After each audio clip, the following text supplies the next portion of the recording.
All right, everybody, welcome in. We're back. This is the Detroiter. We're covering sports in the Motor City and the Mitten State.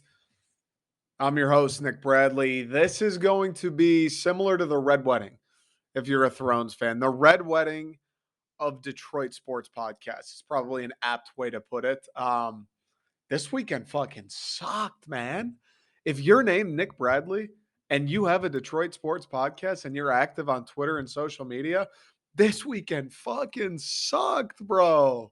It was the worst. The only redeeming quality of this weekend is I had a friend from home. There was a friend visiting. Sports? Oh no, it was the fucking worst. Oh, sports? Oh, I wanted to hang myself halfway through Saturday. Oh, sports. Sports. By Sunday, I couldn't go more than 3 steps without letting out a fucking ah. Oh, sports? I was grocery shopping with my friend. I was like hoping somebody was gonna just come up and shiv me in the fucking canned produce aisle. Sports. This weekend was the worst. I'm thinking right now, I don't know the last time as a sports fan I've had to deal with a weekend this fucking bad.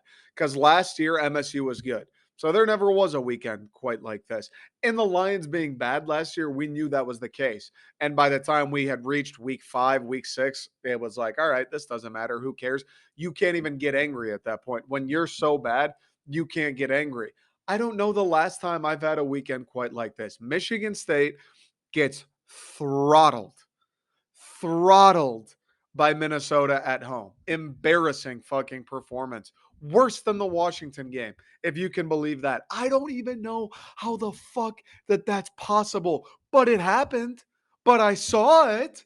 But I went to an MSU bar here with a bunch of my friends carrying the belief of no way we get trounced again. Back to back weeks, that's not happening. We got fucking shown up in Seattle last week and we had Spartans make the pilgrimage and we got embarrassed. We're going to come out guns blazing at home against Minnesota, PJ Fleck and Minnesota. We are going to show up and it's going to be a fucking battle. Wow, was I wrong? Wow, was I wrong? The only enjoyable part of it was I was just slugging beers like there was no tomorrow. That was the only thing about the game that was cool. I was like, all right, the establishment sells beer, so it could be worse. Actually, I could be watching this game at a Chuck E. Cheese or something where I can't even take my mind off of it with a big wave IPA. That could happen. I could find myself one day in that scenario.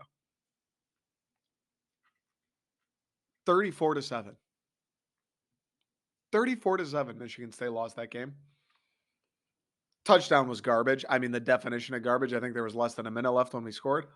34-7 at home against the PJ Fleck coached Minnesota team. That's not Alabama. It's not Kirby Smart's Georgia.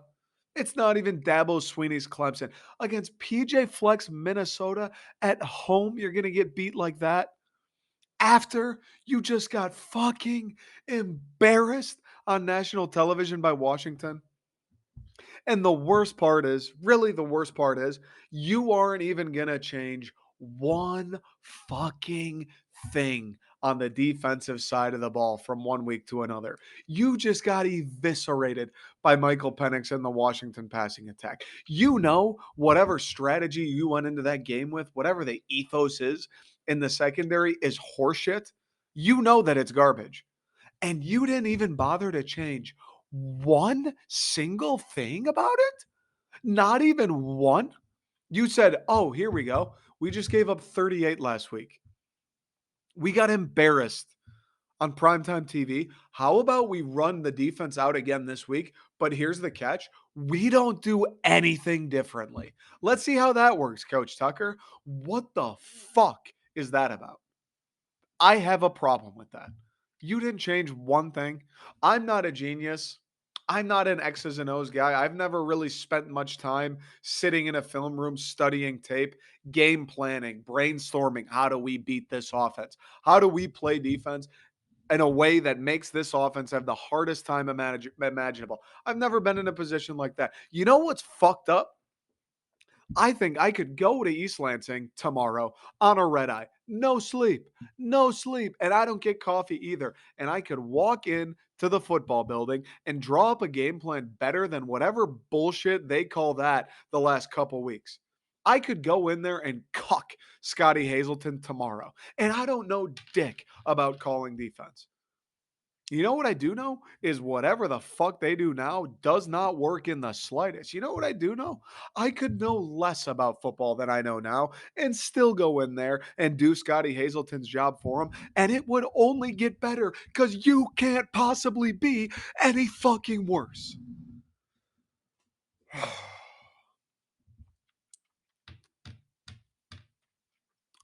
Bookend that with Dan Campbell's Lions doing the same bullshit they've done my entire life and even longer before that. Dan Campbell giving speeches in Hard Knocks. We're going to be different this year. Those games, those close games, we were in it to the end and we let them slip away. This year, we change that. This year, we become the winning team. This year, we find a way to win those games. That's the difference this year. He gave that speech. I saw it on the TV. I'm pointing at the television I watched it on. It's right there. I was sitting on this couch next to me.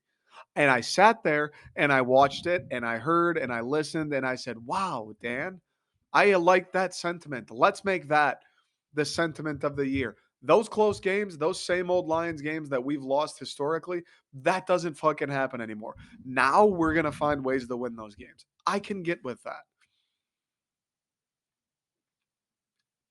What the fuck happened Sunday, Dan? That was one of those games. Close game. We were in control. 10-point lead going into the fourth quarter. Played a pretty good game up until that fourth quarter starting. Everything was going the way we wanted to, the way we were calling offense, the attitude we had when calling offense was working. The defense was working. The attitude, the aggression we had in calling defense was the correct amount. It was working. And then the fourth quarter comes around, winning time. The most important part of the game, where you either turn those losses into wins or vice versa if you're the Detroit fucking Lions. And we folded like a cheap goddamn suit. We folded like a suit made out of saran wrap, Dan. We said, here you go, Minnesota. We couldn't help but notice a lot of people on ESPN said that you're going to have a good team this year. And well, we watched you play Philadelphia last week, and that game didn't go so well. Kirk, you really struggled. We felt kind of bad. We could sense that there was a bit of dejection amongst your fan base and surely within your team and organization. So, you know what? I know we're winning this game. And I know it's tough. You guys are in a tough spot. The fourth quarter starting, you're down 10. This is going to be a tough one for you to win. But how about this, Minnesota? Why don't your good old pals, the Detroit Lions, with our new guy in town, Dan Campbell, why don't we start this relationship off on the right foot and just gift you this one? Just take it, guys. Kirk, I don't want you to be upset. I don't want you to get home to the wife and to the kids and it's Sunday evening and you're in a bad mood and you don't want to hang out, you don't want to watch a movie, you don't want to take your kids to the park. Take this one, Kirk. Beat us. We're the Detroit Lions. We're not meant to win these types of games. Fucking take it, Kirk. That's what we did. That's what the Detroit Lions did. After Dan Campbell looked at the team and said, we aren't going to do that this year. That exact thing that happened Sunday, we aren't going to do that this year. And they fucking blew it and lost 28-24 to Minnesota, a game they should have won, a game they had multiple opportunities to win, a game that it's not like the Eagles game where they were just better. You could kind of tell from the outset, this one's probably not looking good for us. Jalen Hurts, this offense, they're too good. They're better than us. We're not going to be able to stop them. Not a game like that. A game where we're in control, kind of a little bit of a mirage of what happened last week with Washington, where Carson Wentz suddenly is making a little bit of a comeback. And in the fourth quarter, buttholes are down to the size of a penny. And we're looking around going, oh, this isn't going to actually happen, is it? There's no chance we blow this game to Carson Wentz and the Washington Commanders, right? There's no way that happens. I mean, it's it's Carson Wentz. I understand giving up points to Jalen Hurts and AJ Brown and Miles Sanders and the Philadelphia Eagles. Okay, I'd prefer you to not, but I can get it. I understand. We're not going to let Carson Wentz lead a fourth quarter comeback that is going to embarrass us at home, are we? That's not going to happen. And it didn't. We held on. The offense picked back up and played aggressively, played to score, not with their fucking pants around their ankles like we're up 7,000 points. They played to score with a sense of urgency. Ben Johnson, Dan Campbell, whoever gives the fucking directives, gave the directive of let's score. This game isn't over yet. And it worked out. We did score. We put them away and we won the game by 9, like you're supposed to do. But not this week. For some reason, that 10-point lead in the fourth quarter, I don't know if it's 10 is that much more than 9 or what the case is. I don't know if the color purple exhibits weakness in your opponent. I don't know what it is. I don't know if the stadium being that loud, Dan Campbell couldn't fucking think. I don't know what the problem is. But something about playing in Minnesota, we said, oh, we're up 10. Okay, we don't need the score anymore. There's no possible way we could blow a 10-point lead, right? 10 points, that may as well be 100. What the fuck kind of mentality is that?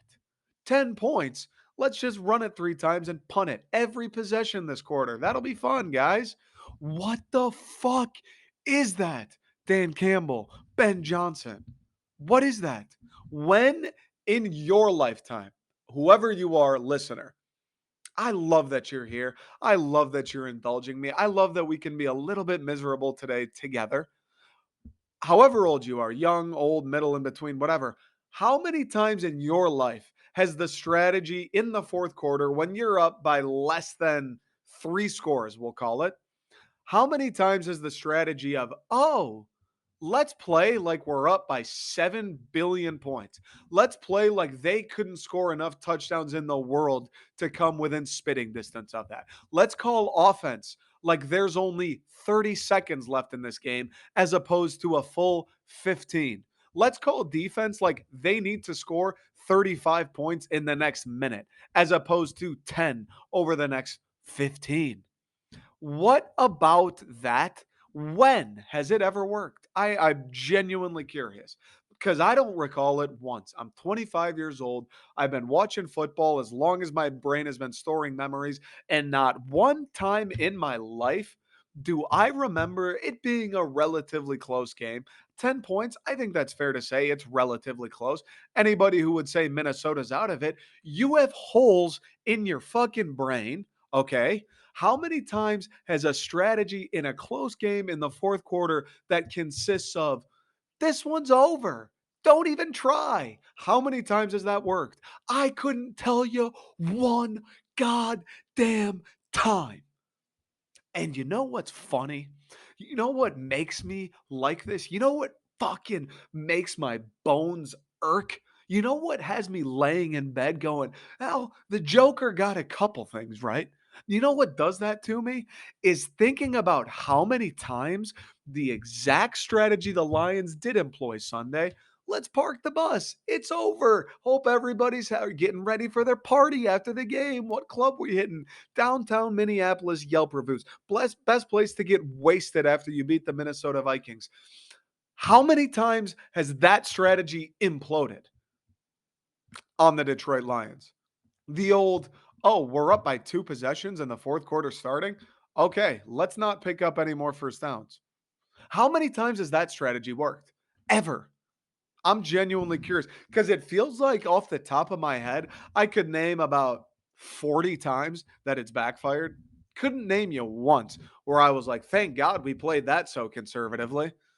I could name you about 40 looking back, going, oh, well, we lost that game because we stopped trying to score offensively. Oh, well, we lost that game because every offensive possession was 3 runs and a punt.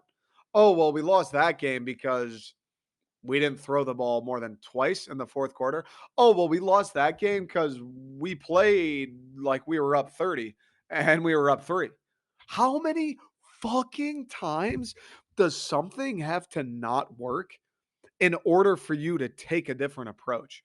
And this is the most miserable fucking part of the entire weekend if you're a guy like me. If you went to Michigan State and you grew up around Detroit for spent about 23, 24 years there. So guess what, pal? You're indoctrinated. You don't have a choice. You're going to root for the worst franchise in the history of North American sports. And both of those teams fail miserably this weekend, and it's due to one thing: insanity. Trying something that I, a 25-year-old engineer who isn't really involved in the game of football anymore, other than watching it as a fan. Yeah, I played growing up, I played in high school, but I'm not studying film. I'm not looking at what the Minnesota Vikings or Golden Gophers' strengths and weaknesses are. Do we attack them in the three technique? Do we get out wide on them? Do we attack number 15, their cornerback? I'm not doing any of that. But you know what fucking drives me insane? Is I know the one thing that has cost MSU time and time and time and time again. I know what that one thing is: defense, specifically the passing defense, even more specifically, playing off and giving up 8 yard outs all fucking day until the game's over. I know that that doesn't work. I know it for a fact because I've seen it time and time and time and time and time and time and time and time again over the last 2 years and a quarter.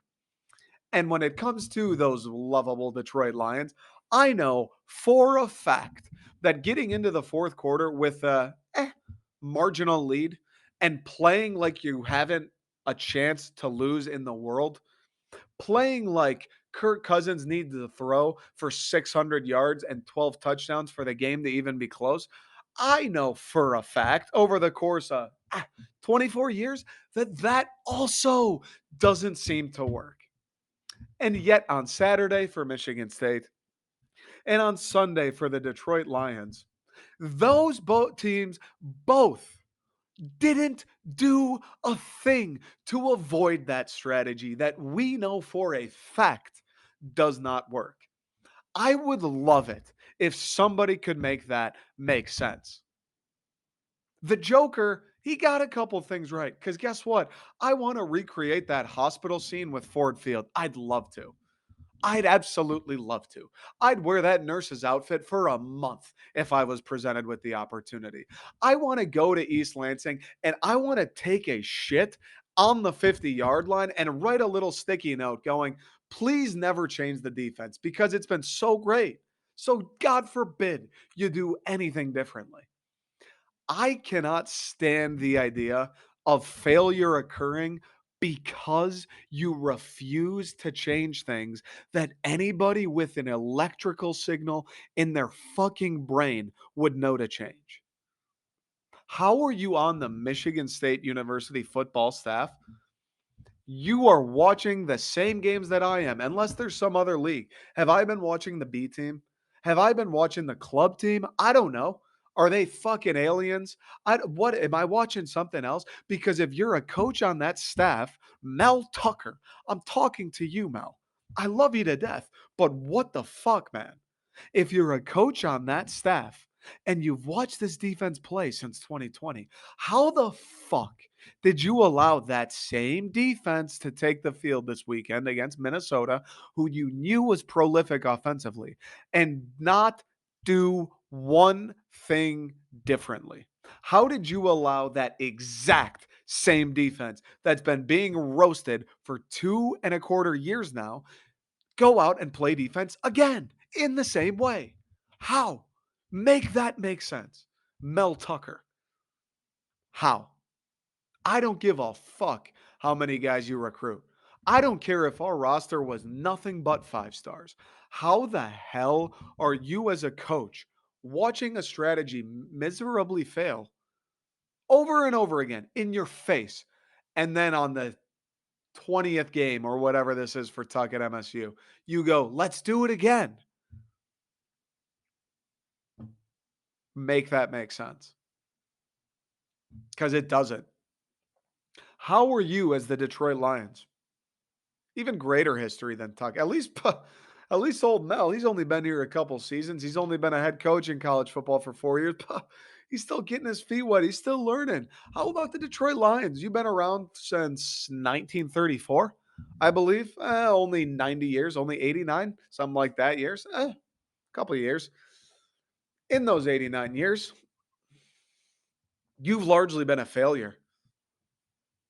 And your failure comes, and when it does, generally, at least in the modern era, there are a few recurring themes. Lack of a run game will do it. No quarterback will do it. Piss ass fucking dog shit poor defense will do it. Horrible coaching will do it. Bad general management will do it. There were a few that like to rear their head and let you know, hey, you did me for 15 years. That's why you're the Detroit fucking Lions. Hey, bad coaching. We've had that for about 12. That's why you're the Detroit Lions. Bad general management. That's got to be at least half the time this organization's been around. That's why you're the Detroit Lions. You know, there are a few of these things that happen time and time again, and they are a direct reason for your status in the NFL. How do you get to that moment against the Vikings on Sunday? The fourth quarter, at 3rd and 1, that 4th and 4. You get to that point every time you have the ball, playing defense, and everything you've done to get to that fourth quarter has been based on let's be aggressive offensively, 4th down and short. We're going to go. We're not playing not to lose. We're playing to win. Been aggressive defensively. 4-man rushes and getting there. 3rd down, send a blitz. Let's make Kirk do something good. Worked. 14 points, fine, but that's worked. You were improving. And then the fourth quarter comes around. And you know that one of the beacons of failure in the entire history of your organization has been we get up, we have a lead, we feel pretty good, we go uber conservative, we blow that lead, we lose, same old Lions. You know that that's a thing. You'd have to be brain dead not to. And yet you get to that same exact blueprint moment, a moment that Dan Campbell specifically talked about in the preseason HBO production, Hard Knocks. And when you get to that moment that we've all been waiting for, you fold and do that exact same cheap bullshit that's dubbed you the Detroit Lions, that has earned the moniker the same old Lions.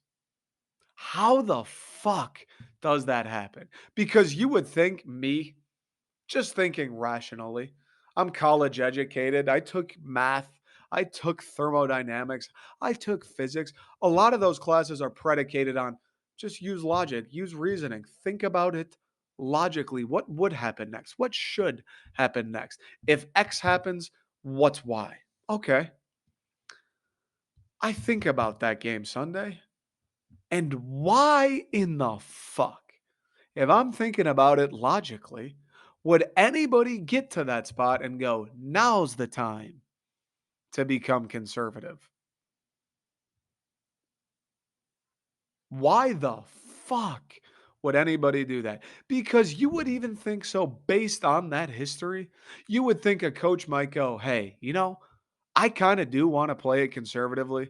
I kind of do want to run it on 1st and 2nd down and throw the incomplete pass on 3rd. I kind of want to take the 52-yard field goal instead of going for it on 4th down, even though I've been going all day. I do want to do that. I do want to pussy out here. I do. I want to give Minnesota a chance.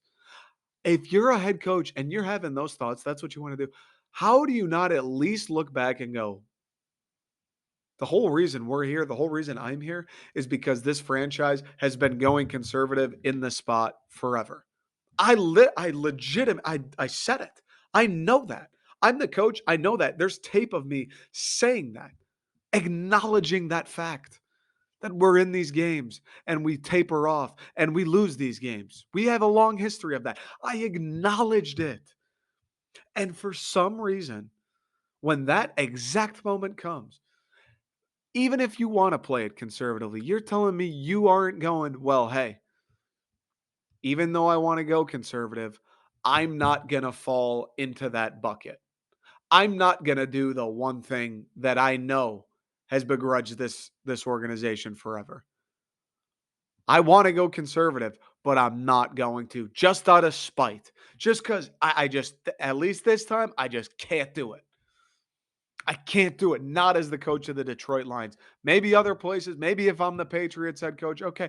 I hear Detroit, this game on the road. I can't go conservative. We got to go try and win this thing. How does that logically, how does that thought not occur? Logically, it really fucking bothers me, man.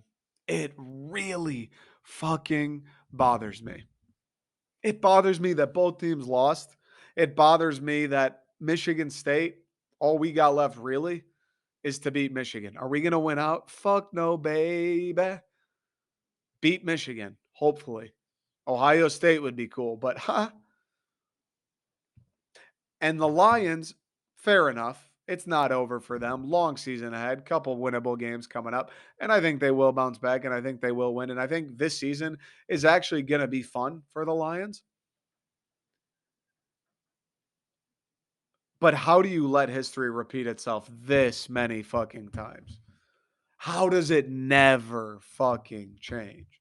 And that's not to say the Lions might not or might be in a similar game down the road, similar spot. And you know what? This time Dan Campbell does the right thing and they pull it out and they win. And we go, all right, hey, that Vikings game sucked, but at least it seems like we learned from it. We got better. And the second time around, we got it right. Who knows? Maybe that will happen. And I fucking pray to God it does. But at this point, the game like that, divisional rival, you know, Minnesota, you're in a battle with them.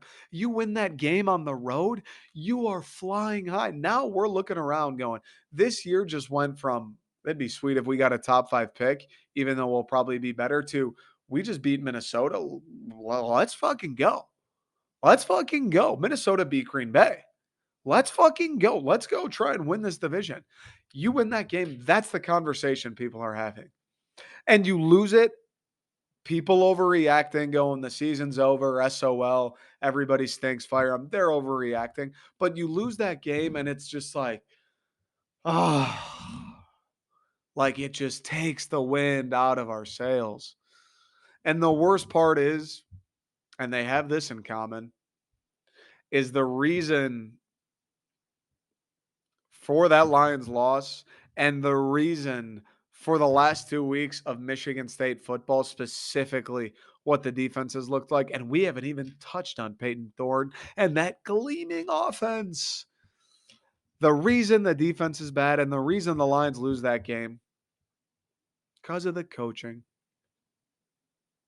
Because Mel Tucker, for whatever reason, yes, the talent's not the best, hasn't figured out or doesn't want to figure out how to improve the defense even 1%. I'm not talking about going from giving up 35 a game to shutting everybody out. I'm talking about going from giving up 35 a game to like 24 a game.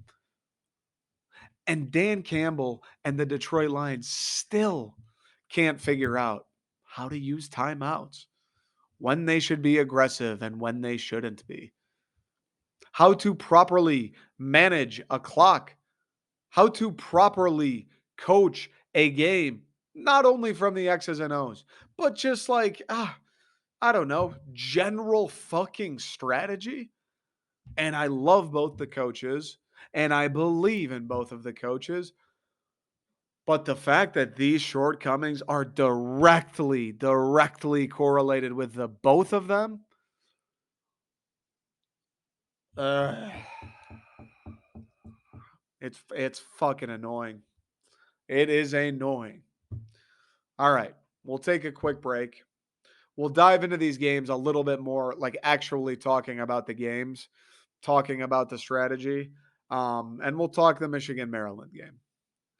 Painful, painful weekend, man. This intro, I knew it was going to be tough, but we're through it. Now we can pick it up a little bit. Quick break. All right. I guess let's start with Michigan and Maryland, right? We just gave a bunch of time to MSU, the Lions. You know how I feel. You know how I feel about it. We'll get into it more. I want to actually talk about the game. I want to be less. I don't even know what just came over me. Can I get that out of the way? I feel like I just snapped out of like just a fog, just a dark place I was in just then, guys. So I appreciate everybody bearing with me. Hey, it sucks. I realized I was talking to my friend when we were at that grocery store. I was talking to him and I was like, dude, you know what's fucked up? On weekends like these, I realize I like I don't really care about anything other than sports. Like for real though. I like movies. I like hanging out with my friends. I like hanging out with my family. I like nature, going to parks and stuff. That's fun. And then I like sports. I do like sports. And I don't like check in on anything else, you know? Not only, oh, I'm checking scores or I'm reading articles, check in like mentally, check in. I don't even have like that 3 minute period on a random day going, oh, I wonder what about if that, and then, maybe we could do it. I'm not even daydreaming about other things. Like, I don't know. I think about food sometimes. I like shoes. I guess sometimes I'm like, oh, those shoes are, that'd be a cool pair to get. I should I think about shirts. I like art and stuff. I think about making shirts. I'm like, this would be a sick design. Like the Pistons are starting soon. That'd be a cool design, huh? Like maybe if Jaden Ivey he was doing that, that'd be kind of nice. Like I daydream about that. And then it's like, what about MS? Like Jaden Reed? What's his ceiling this year? What's Jaden Reed's ceiling? Like, can the Lions actually like make a little fucking noise? Like that's it. And when that goes to shit, I'm just like, damn, bro. That's I'm a fucking loser. That's all I have. So it takes its toll. It sends me to dark places. The Lions too. Like I love Michigan State, and if you follow me on Twitter, TikTok, I feel like people would probably say about me if they're like, "What's his number one? What does he care the most about?" People would probably say MSU, and I think maybe it's just because I talk about them the most. Like recruiting kind of makes it so MSU's year round. There's been so much hype behind them with Mel Tucker and obviously the season last year and Kenneth Walker. So I think maybe people would say that. And then I talk about Michigan as well. So I'm like double in the college space.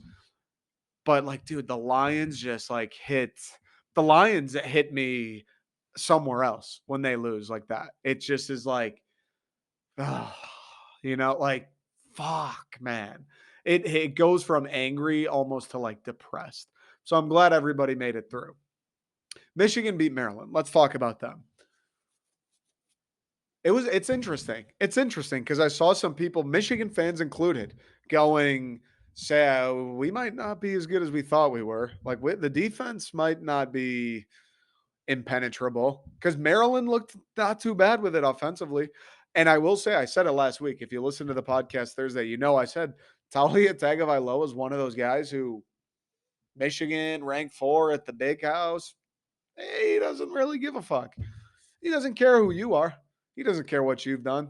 He doesn't give a fuck that you're Michigan and you went to the college football playoff last year. He's going into the big house, and it's not even like I hope. He's going, we're about to beat these fucking guys. And he's frisky, dude. He's nice. He can move around a little bit. He had a couple nice plays he made with his legs. He's got a nice arm, quick release, powerful. The accuracy fucking comes and goes. I mean, a couple of those interceptions, it was like, brother, what are you doing? Man, that's what's tough about him, right? That's why he's Taulia Tagovailoa. That's why he's at Maryland and not Michigan, is because he's good for a handful of plays a game where you're like, what, dude? What the fuck? What the hell was that? Why the hell did you throw it there? And it cost Maryland at the end. This one, that pick at the end, it was sitting there going, what, bro? What? Like, why'd you do that? You didn't need to do that. You've been having a nice game. You've been playing pretty well. Why the fuck did you just do that? and he came through for Michigan in the end. But, on the flip side, he's the reason that game was so close. He makes plays. No matter how good your defense is, when you play a quarterback that is mobile and has a good arm like that and isn't afraid to attack you, they're going to make some plays, dude. You look at the team like Johnny Manziel when they beat Alabama. No chance they were beating Alabama. Johnny Manziel, mobile, kind of doesn't really give a fuck, just has a knack for making shit happen. Next thing you know, Alabama loses. That's Taulia is like a light, not comparing him to Johnny Manziel, but similar play style, similar type player, just less effective. He'll just come in, and if he has a good game, like you're going to be in a little bit of trouble if he plays well, and he did. I think Michigan, obviously, probably not as good as maybe you thought. I'm not saying Michigan's bad or, they got to worry about all this but like maybe not as dominant as you thought you were going to be, right? Like I know Michigan smoked everybody else they've played. I know the first three teams, they beat them all by 60. I understand. And JJ McCarthy has looked like the next Heisman winner, the next Joe Milton, Cam Newton, Tom Brady, Joe Montana, Michael Vick, fucking hybrid. I know that. You were killing cupcakes in your defense at home, in their defense, or in my defense. I don't even know whose defense. And then you played the first real team, and it wasn't Ohio State, wasn't Penn State, wasn't us even. They play in Maryland at home, and you sneak off by 7, and people were sweating. When that fourth quarter started, I know Michigan fans were like, oh no, this might not be the best. I hope we fucking win. I know that was happening. Don't act like it wasn't. It's okay. That's the beauty of college sports.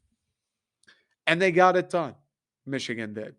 So I agree with myself that maybe they're not as good as everybody had thought or wanted them to be or was making them out to be right away. They can still get there, sure, long season. But on the flip, them winning that game, that's a solid win because it is, whether you want to admit it or not, football is more about, especially with the 14 playoff, football is more about like, oh, dude, fucking, you should beat those guys by 30. No, you gotta pile it on because the college football committee, they're gonna look at that. No, Maryland, you should have beat them by at least 3 scores. I understand that that plays a factor, but at the end of the day, it's survive and advance. It's survive and advance. If you get to Ohio State with 1 loss or fewer, you beat Ohio State, you beat whoever you play in the Big Ten championship, you're going to go to the college football playoff. It's survive and advance. I don't care if every single one of those wins previously was by 1 point. You win all those games, you're going, and then you beat Ohio State, and then you win the Big Ten. You're going to be in the college football playoff. So yes, they could have looked more dominant, and maybe the defense does have a couple holes, and maybe JJ might take a little bit of time, guys. He might take a little bit of time to get used to it. He might fuck up a few times, the freshman might make a little, a couple mistakes that might happen. While all of that's true, you're undefeated. And that's all you can ask for. You know how badly I want to be undefeated? We're 2-2. My team's done. You guys are 4-0. Win's a win, dude. Fuck it. Win is a win. And Taulia Tagovailoa in Maryland, they'll probably be pretty frisky. Michigan State's got them this week. I don't feel good about it. I really don't. I know we're underdogs, like a touchdown or so. I don't feel good about it. At College Park, too. I don't want to watch that game. I don't want that game to be played. Like, dude, I don't feel good about that. Are you kidding me? And you beat them. Now, this week for Michigan, you're going to find some shit out. This week for Michigan, I don't think Iowa's great by any means. Their offense is the fucking worst again, always, forever. They still beat teams when they play them at Kinnick Stadium. They still beat teams that they shouldn't beat. This week for Michigan, and Michigan fans, I don't know how, amongst all the good luck Michigan fans have had with the scheduling, I don't know how this game isn't the night game. How is this not a night game? At Kinnick Stadium, fourth ranked Michigan, and they're going to kick off at noon. after Michigan's played 4 straight home games, after they have 8 total on the schedule, and they're gonna play Iowa at noon. Like, this game feels like it should be a 7:30 PM kickoff. Then it'd be choppy waters. Now, I still think this game on the road, no matter if it's at noon or at night, is a tough one. Iowa beats top 5 teams. I think Harbaugh said it today. That's where top 5 teams go to die. This one will be interesting. I think Iowa's defense will be fun to watch the matchup. I mean, JJ in Michigan, although he struggled a little bit, a couple turnovers, you guys moved the ball pretty well. When you needed first downs, Michigan got them. They scored 34 points. That has to mean something, right? And there were 3 things to clean up with that: interceptions, fumbles. And he still put up 34. Right at crunch time, I can't remember, was it number 14, whoever that is? JJ hit him. It was third down. He hit him on a deep ball. You needed that play. That play felt like, oh, if they don't get it here and Maryland gets the ball back, I don't know what's going to happen. You needed that play. You got that play. Like every time Michigan needed an answer, they figured it out and they got it done. You go to Iowa and you beat them at their place. Now you can start to feel pretty good, I think. And then you got Indiana, who you should beat. Penn State, Michigan State. I guess Penn State may be good. I don't know how good we are. And by I don't know how good we are, we're fucking bad. And then a couple more cupcakes, Nebraska, Rutgers, and then Ohio State, I believe, after that. Illinois and then Ohio State. This is like your last, I don't want to say last big test, actually, because Penn State's a test. Michigan State is still a test rivalry game. But this is your only brutal, brutal road game. It looks like Indiana road, Rutgers road. Oh, Ohio State's on the road, but that game is fucking, that's a mess either way. I'm interested to see how JJ McCarthy bounces back because he did struggle a little bit this week. And I think that's kind of normal. I know everybody's all in on him. Like, this kid's the fucking man. He's the future. And he is a beast. He's very good at football. It's weird. I'll make a video where I'm like, JJ McCarthy, good player. I'm complimenting him. And I'll get people that go, dude, are you a Michigan fan? And I'm like, what? I just, like, he just is good, dude. Sorry. He just is good. He just is super athletic. There was one play, I think it was a third down. He ran around for like 20 minutes, ran all the way around up the sideline, picked up the first down. Watching that play, I was like, wow, bro. We might be in trouble, dude. We can't stop Tanner Morgan. And then he just did that. JJ Mc. Oh, okay. That's not good. That doesn't bode well. He made a couple plays where I'm just there like, whoa, dude. This guy's pretty fucking good, man. But he is going to struggle a little bit, I think. Like, you play a Maryland who is such a step up, even though it is only Maryland. They are a step up from the first 3 teams you've played and he's seen. And all of a sudden, he's probably going, oh, shit, this is different. These guys are a little faster. Coaching, they are harder to read. I don't know what they're playing, what coverage it is every single possession. Oh shit. Their defensive ends actually like kind of get near me sometimes. Oh, I have to like move when we play these guys. It is a little different. Whether it's Maryland, whether it's Ohio State, there still is some jump from the cupcakes of the world, from the Colorado State, Hawaii, and Yukons of the world. And I think it probably will take some time when you play Penn State, Iowa this week. Like, he's going to see some defenses now where it's like, all right, these guys are a little bit better. These guys will do some things. JJ doesn't take anything away, still a great player. He's going to see some things he hasn't yet seen. So I think interceptions, fumbles are tougher to live with, but mistakes are probably going to be in the cards for Michigan fans, just for a little while at least. But this weekend is going to be huge. I think that is probably the key. Like, dude, if you go to Iowa and JJ, it's a little bit better of a defense. Now you're on the road. Environment is fucking hostile. Historically, I feel like Iowa plays Michigan pretty well. They have that massive win in 16 or 17, was it? When Michigan went to Kinnick. Like, if he throws a pick, like I'd be like, yeah, that's probably par for the course. Like if the way you win this game, or at least the way you certainly win this game, because I think they're probably good enough where he could throw a pick, 2 picks, and you still have a shot. But the way you definitively win this game, you just don't turn the ball over. JJ just smart with it. Still be aggressive, still air it out, still attack, but just, don't force anything. No bad throws. Because JJ, there were some throws down the stretch there. That last field goal Michigan got should have been intercepted. Guy just didn't get his foot in. Horrible throw. That throw, I was like, bro, okay, I'm not as worried about this guy, I guess, but like, what was that? And then you see him make the freakish athletic throw or athletic plays, but a couple of the throws, you're like, what are you doing, dude? That guy's not open. That guy's not even close to open. The defense got scored on a little bit by Maryland, but like I said, I think Talia is pretty frisky and similar deal. Like that defense, your defensive backs, your defensive linemen, your linebackers, everybody's going, oh wow, I forgot what this was like. These guys are big. These guys hit me hard. These guys are strong. These guys sometimes know like where we're going to be before we even move. You know what I'm saying? Like it's just the jumps there, and you're like, oh shit, and it takes you a little bit to get kind of your sea legs back and remember how this goes. And then they adjusted and got the win. So I don't know. Good win for Michigan. It was a pretty fun game to watch, actually. That was a better game than I thought it would be. So shout out to Maryland. Shout out to Taulia Tagovailoa. I'm excited to watch Michigan Iowa this week. I think that's going to be a nuts game. If Michigan wins that game and you're a Michigan fan, I think you have to feel pretty good about yourselves the rest of the way. You have to. Then you got Indiana, and it's like now we're stacking wins on wins and wins. You got to feel pretty good. Iowa on the road. This is going to be an interesting week this week for Michigan. MSU.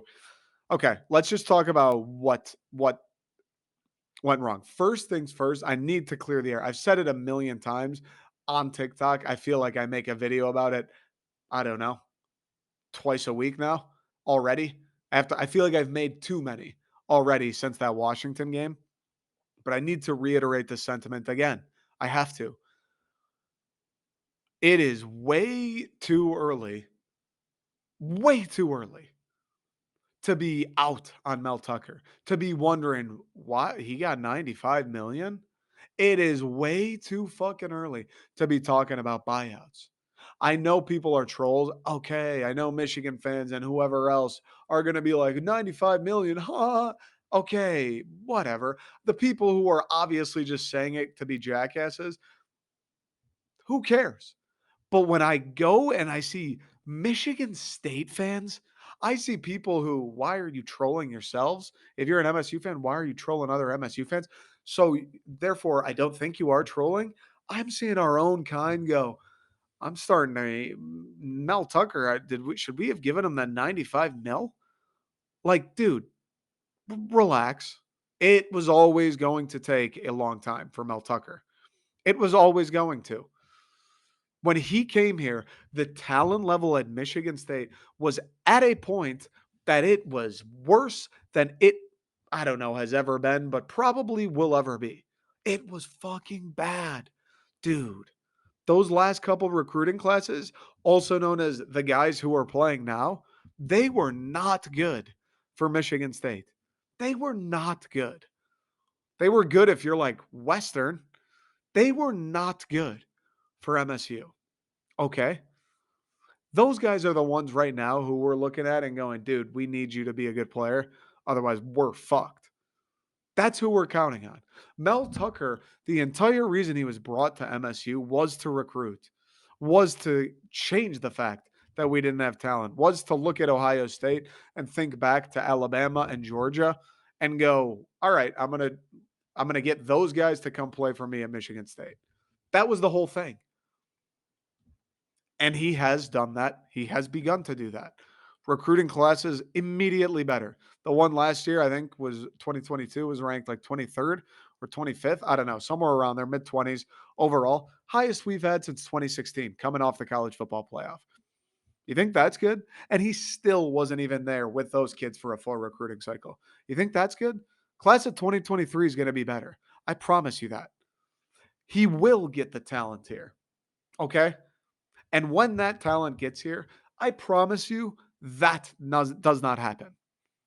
When that kind of talent gets to Michigan State, I don't want to say you automatically become a team, but it is a lot harder to become a team who ever gets blown out. It's a lot harder to be a team that wins fewer than like 8 games every year when you have that level of talent. Okay. And that day will come. So please don't go around going, what did we do giving Mel Tucker this much money? What are we doing? This sucks. Mel Tucker stealing. Give Kenneth. Don't do that because it is okay. Mel Tucker is the guy. Year 3 was never, ever, ever supposed to be a year that we were running around puffing our chest. And we were puffing our chest because we won 11 games last year and we've had all the hype in the world. And we love Mel Tucker and we love Michigan State. Good. I'm glad we've been the loudest fucking fan base in the world. That's why going to Michigan State's fun because other people care and you get to do it together and you get to celebrate together. That's why it's fucking fun. But last year was never supposed to happen. Remember, we were supposed to be the worst team in the Big Ten. This year is not supposed to happen like that. 2024 maybe is when that's supposed to happen. 2024 is when you could look around and go, all right, now the roster's pretty much all Mel Tucker guys. All right. Sure, that first recruiting class, you kind of got fucked by COVID. Another thing to remember when they aren't good again, probably next year. That first recruiting class got fucked by COVID. It was ranked in the mid 40s. That's not good. That's not going to change a whole lot. But then the next one, mid 20s, that one's been there for a couple years. And then 2023, hopefully, is 20 or better. And that one, those guys will have been there for a couple years. You'll be able to look around and go, all right, a lot of these guys, are Mel Tucker guys. A lot of these guys were 4 stars, a lot more at least. We're still playing the portal a little bit. Maybe, yeah, we'll use a guy or two that's still around. All right, let's win some games. Let's win 7, 8 games. That day will come in like 2024, probably. So please don't lose your shit right now. That said, I am a little nervous about how there has been zero adjustment. And there's time yet to have adjustments be made, right? I mean, it's week 5 next week. They come out and the defense at least look way different. All right. He's tried some shit out. Okay. I can deal with that. If changes are made, all right, Scotty, maybe you're not going to do this anymore. Get the fuck out. All right. He's trying. Jay Johnson, you have to start throwing the ball more. We can't fucking run it. All right. It's changing a little discipline because at the end of the day, it's on Mel coaching. And that's what does make me a little nervous.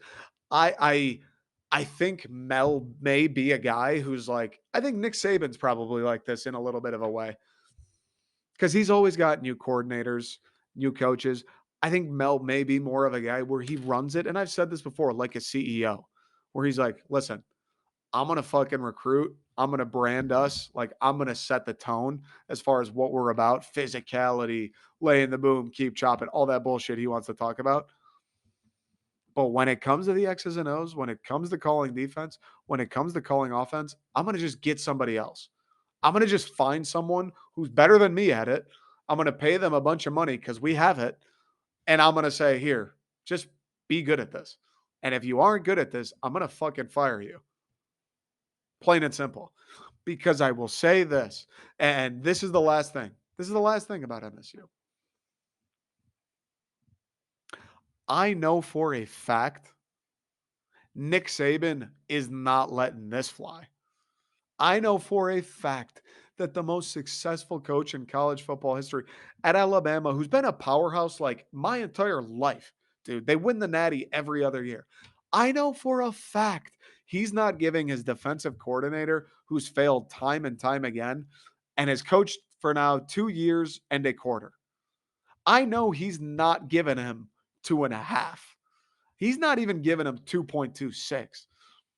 He's probably not even giving him over 2. Nick Saban does not have a single coach on his staff who performs poorly year over year over year, game over game over game, and works at Alabama for a very long time.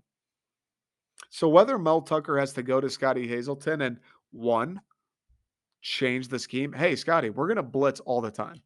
Hey, Scotty, we're done sitting back. We're going to play up if we get beat over top. Fuck it.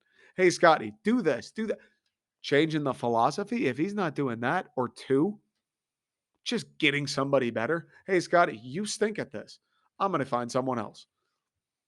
If he's not doing either of those, now I'm starting to think about Matt Patricia. I'm starting to think about Mark D'Antonio at the end, just refusing to make changes that need to be made. That makes me a little nervous.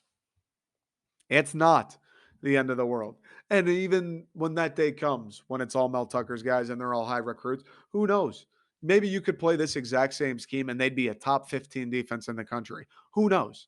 Maybe that is just it. Maybe it is just the talent. But I have a hard time believing, talent or not, that at the end of the year last year to this year, you can't make it a little better. It might actually be worse. I, talent or no talent, that doesn't add up. You know what I'm saying? And there is a little bit of talent. I know it's not the best talent. I know it's not the talent he will have. There's a little bit of talent, like Amir Speed. He didn't play at Georgia. I get it. Bro, he was on the team, though. He had a scholarship to Georgia.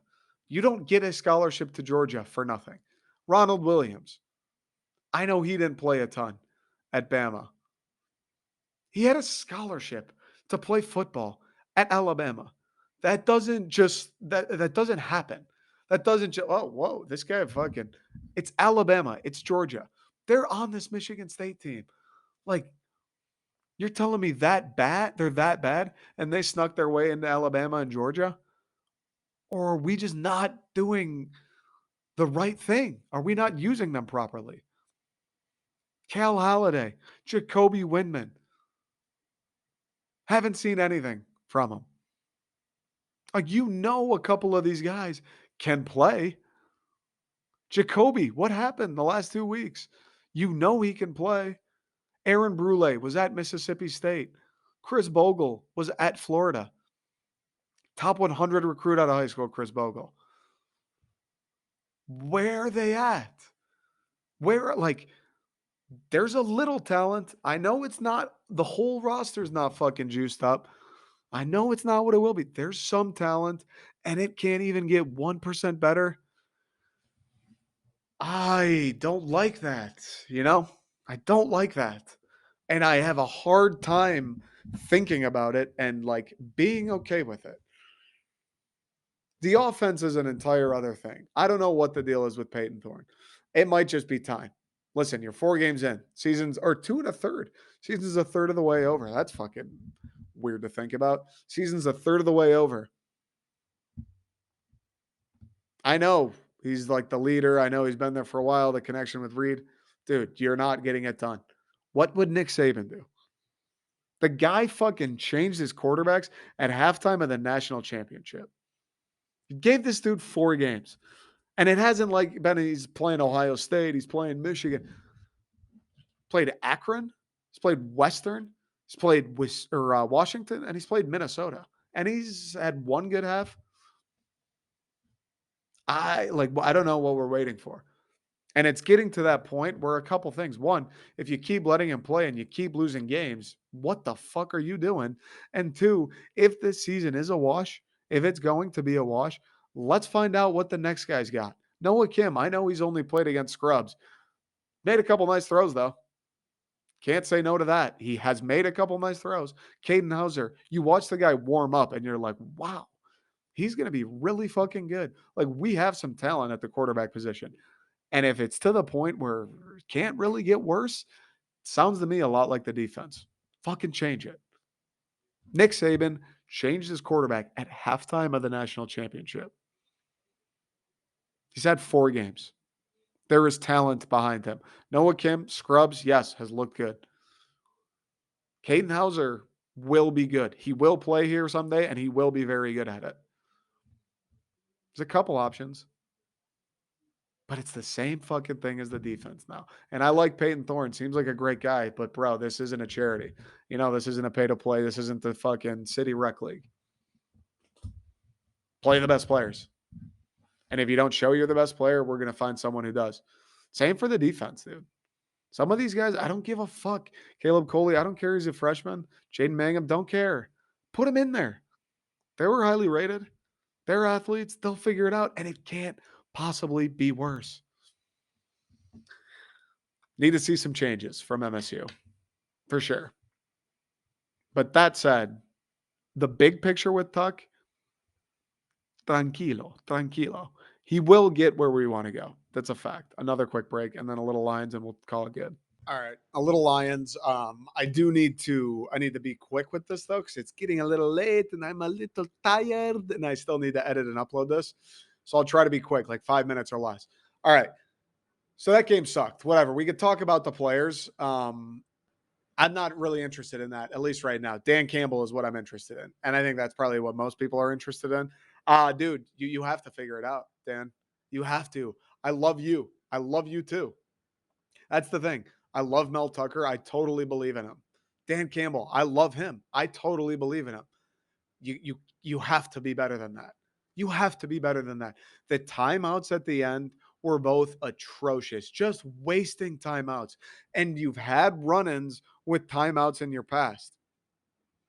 And do you sense that theme? Do you guys sense the theme? It's fucking problems that have happened over and over with both of these teams. All I've talked about tonight is recurring problems. Dan, you've had the problems with the timeouts, dude. It's not that hard. Honest to God, it's not that hard. If like just honestly, it's a joke. Like Bill Simmons was saying at the you play Madden, everybody who's ever played Madden knows how to use timeouts.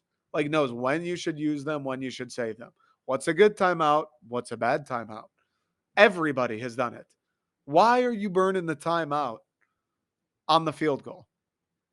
Why? If you're going to kick the field goal, kick the fucking field goal. You should have that decision made already. And then of course we got getting into 4th and 4. Why are you kicking it to begin with, Dan? You've gone for it on 4th down all day. Your whole mantra is let's play to win. Let's take this thing. Let's be aggressive. But then you're not going to be aggressive when it fucking counts, Dan? Come on, dude. Especially when your kicker's already missed. Come on, Dan. You're better than that. You're smarter than that. Logic, reason, recurring themes. And then the other timeout. After you miss the field goal and Minnesota has the ball and is driving. Why? Why do you give them one? Why do you burn one that to catch the defense's breath? Dude, you're going to need that. I like the timeouts drive me insane. The decision on 4th down drove me insane. The 3rd and 1 or 4th and 1, I believe it was, where they threw the fade to Reynolds. It's like, I don't understand that. I don't totally understand that. Like there are moments where I just don't get it. The whole philosophy of let's just run the ball all game in the 4th quarter. Let's just stop trying to pick up first downs. Minnesota's stacking up on the run. All they're doing is don't let them run, don't let them run, don't let them run. You were throwing it earlier. It was working. You kept them off balance. You were scoring. And now in the 4th quarter, we're done with that. Why is that a thing, Dan? Oh, man. It's the onside kick, which I didn't totally hate against the Eagles. Timeouts last or in week 1 against the Eagles as well. Timeouts last year, he fucked around with them. The Rams game comes to mind. Like, dude, timeouts are not that hard, bro. They're not that hard, Dan. And it is like, again, I'm still all the way in on him. I still think this thing's going to work at some point. Again, Lions, you have to remember, folks are freaking out, overreacting, like, get rid of Dan Campbell. Again, you look at the talent on the roster. We aren't supposed to be at this juncture. We're not supposed to be in Minneapolis in week 3 going, we should win this fucking game. That's not supposed to be our stage of the program. No, no. Now, it is. They should have won that game. Once that game at the end of the 1st quarter, it was like, fucking, we should win this game. We're better than these guys. Yes, it has kind of morphed into that a little bit, but let's keep this thing in perspective, okay? This isn't supposed to be Super Bowl year. This isn't supposed to be Bryce Young and the Dan Campbell Lions. We're still fucking early on here. We still need Brad Holmes to pick up another crop of guys. Jamison Williams still hasn't played. We got a couple other guys banged up, still haven't played. Like, we haven't made a big free agent signing. We haven't made any trades. Like, we got draft picks in the fucking bank. We got 2 first rounders in the bank. You know what I'm saying? Like, this isn't supposed to be the year. So keep that in perspective. Don't that keep that in perspective when you do the Dan Campbell is he can't do this here.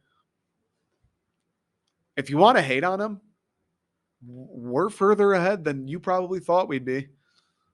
Being in a situation where it was like, hey, the Lions should win that game in Minnesota, that's improvement. Now we've been in that time or we've been in that situation before and lost in the same way, and it fucking blows, no doubt about it. But hey, we're in the situation. Most people probably would have guessed, you're gonna lose to the Vikings, and it probably won't be that close. Or at least you won't lead at all. You won't control the game like we did. We kind of took it to them. Yeah, we fucked up in the fourth quarter. But think about this with perspective. I agree. I agree that Dan has to figure it out. The fact that it happens over and over again, that's a fucking problem. And he said after the game, I'm never doing that again. Or like, I hated the decision. I'm not doing that again. All right. Okay. Let's see it. Do it. Don't do it again. I like when we're aggressive. I can appreciate, and I feel like most people are this way. I can appreciate the attitude of, dude, we're fourth down, fuck it. Let's go try and win this thing. When you're the Detroit Lions, I can extra appreciate that shit. Do it, dude. Nobody's gonna hate you for it. I mean, if it's 4th and 15 and you're doing it when you definitely shouldn't be, but fourth and short on their side of the 50, all right, let's get after it. Let's go. Let's build a little fucking character with the defense too, huh? Hey, we need to stop. We fucked up. We didn't get it. Jeff Okuda, go make a play, son. Speaking of Jeff Okuda, how about him, huh? How about him? How about Free Hefe? Free Hefe. How about him, huh? He's been a nice little surprise. He's been a nice surprise. Hutchinson again was kind of nowhere to be found, which is tough. Now I'm just thinking about the fucking players. Dude, I like Goff. Goff's been pretty good. Goff's been pretty good. I wasn't a Goff believer. Goff's been pretty fucking good through 3 weeks. The offensive line was pretty solid again. DeAndre Swift being banged up sucks. Amon-Ra banged up sucks. Tracy Walker torn Achilles sucks, dude.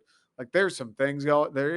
Injuries are starting to happen. DJ Chark's going to have to step it up if I'm on Raza. Hawk, give him the ball. I think Jamal Williams can step it up. I like Craig Reynolds behind him, but DeAndre Swift's been like our best player. DeAndre Swift has been nothing but electric with the ball in his hand this year. He's out, man. Like we're picking up some steam, but I have faith. I have faith in Dan. The timeouts being dumb sucks. And he does need to figure it out. Honestly, I know people have like joked about it, hiring like an analyst where all they do is game management. Dude, okay, go do it. Who fucking cares? If you get better at it, worth it. I think Dan Campbell's kind of the same way as Mel, where it's like the CEO attitude. He goes, Ben, offense, take it. Aaron, defense, you. I'll motivate. I'll take the motivating speaker. I'll take the guy who makes players want to play for him. If that's also the guy that knows how to delegate and take care of every other aspect of the game. If you got to delegate calling goddamn timeouts, go find an 11-year-old on Twitch right now and get him to do it. Plain and simple. You cannot cost teams chances at games. You cannot. Not when you're the head coach of the Detroit Lions. You have to be able to know how to use timeouts. It's the least you can do. It's literally the least you can do. Call timeouts, motivate the guys, and we'll have a happy partnership, Dan. I love you, brother. I do, man. Fucking grit, baby, man. Grit, man. Call timeouts when you're supposed to. Detroit, the Lions. Nobody in the world in Detroit is going to forgive you for that shit. They'll forgive you for this week if you fix it, if you make it right. If you do it forever, we're never going to be cool with it, dude. Never going to be cool. A year from now, 2 years from now, that happens again. That's not going to be acceptable. Make this the one this year. Make this the one. Make that loss against Minnesota the one time where we kind of feel that sting again of blowing a game late. Make this the one. Learn from it. Figure it out. Understand what you did wrong. Being conservative as fuck for no reason. Not watching Madden streamers on Twitch. Caking field goals when you should be going for it. Learn what you did. Don't make those mistakes again and make Minnesota the one. That's all I got this week, folks. Hope everybody had a wonderful weekend. I hope you have a wonderful week. I appreciate all of the support on the Lions merch. That design is one of my favorites. So it was good to see people really rallied around it. If you shared it, if you bought it, I really, really do appreciate it. It makes me feel good. I don't know, just knowing that other people like the art. I don't know why. It's a weird thing, but it's very when someone's like, dude, that's cool. I'm like, fuck. Oh, that was nice. That was nice. I think it's cool too. Man, are we friends now? Are we friends? So I appreciate it. I appreciate the support. I want to like make a notable brand, making kind of vintage looking both sportswear wear, and I want to do more streetwear. I'm getting better at with the 9 to 5 budgeting my time. I'm trying to make a bunch of content. The shirts, like they kind of get left in the wayside a little bit.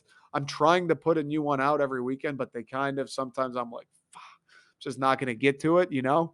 Um, but I appreciate the support. I do want to ramp them up. I am still doing more sports where I got designs on designs on designs. So keep your eyes peeled. Every weekend, keep your eyes peeled. I appreciate everybody who listens to the pod, everybody who shares this with your friends. Um, I don't know. Hopefully, if you're a State fan, Lions fan, hopefully we can get through this together.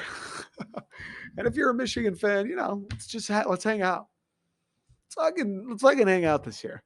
All right, that's all I got, folks. I'll be back Thursday, and we'll look forward to next week.